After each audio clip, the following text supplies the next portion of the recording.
বন্ধুরা, কেমন আছো? তো আজকে একটা ইম্পর্টেন্ট জিনিস নিয়ে তোমার সাথে আলোচনা করছি। কথাটা একটু সবাই ভেবে দেখবে, কথা ঠিক বলছি না ভুল বলছি। এই ডিসেম্বর মাসে আজকাল বাচ্চাদের মানে প্রতিটা স্কুলে প্রায় বেশিরভাগ ফাইনাল এক্সাম চলছে বাচ্চাদের। তো একটা জিনিস খেয়াল করে দেখেছি যে বাচ্চাগুলো পরীক্ষা দিতে যাচ্ছে, মনে করো তারা আছে আজ থেকে পরীক্ষা শুরু, আজ বেঙ্গলি।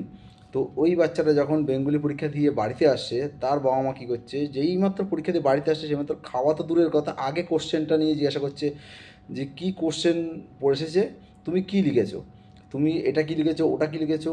এসে বাচ্চারা ননস্টপ সেই মায়ের সাথে কি সেই বাবার সাথে কন্টিনিউ অ্যান্সার দিতে থাকছে।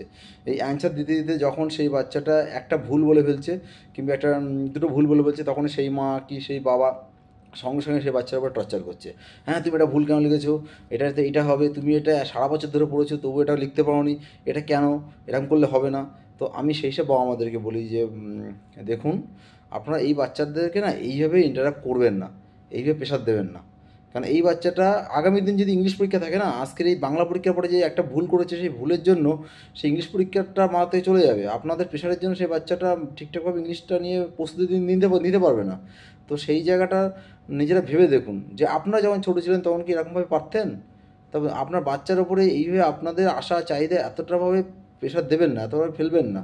সেই বাচ্চাটাকে সেইভাবে তৈরি করুন যে বাচ্চা প্রকৃত জ্ঞান লাভ করে। এই স্কুলে পুঁথিগত বিদ্যার রেজাল্টটা কিন্তু সব কিছু নয় বাচ্চারা লাইফে। এতে করে বাচ্চাদের ব্রেনের এফেক্ট আসে, এতে করে বাচ্চাদের রেজাল্টটা খারাপ হয় আর মন মানসিকতা খারাপ হয়ে যায়।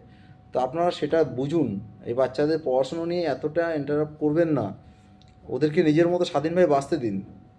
প্রতিটা বাচ্চা তার নিজস্ব ট্যালেন্ট আছে, সেই ট্যালেন্টটা নিয়ে চলার চেষ্টা করুন।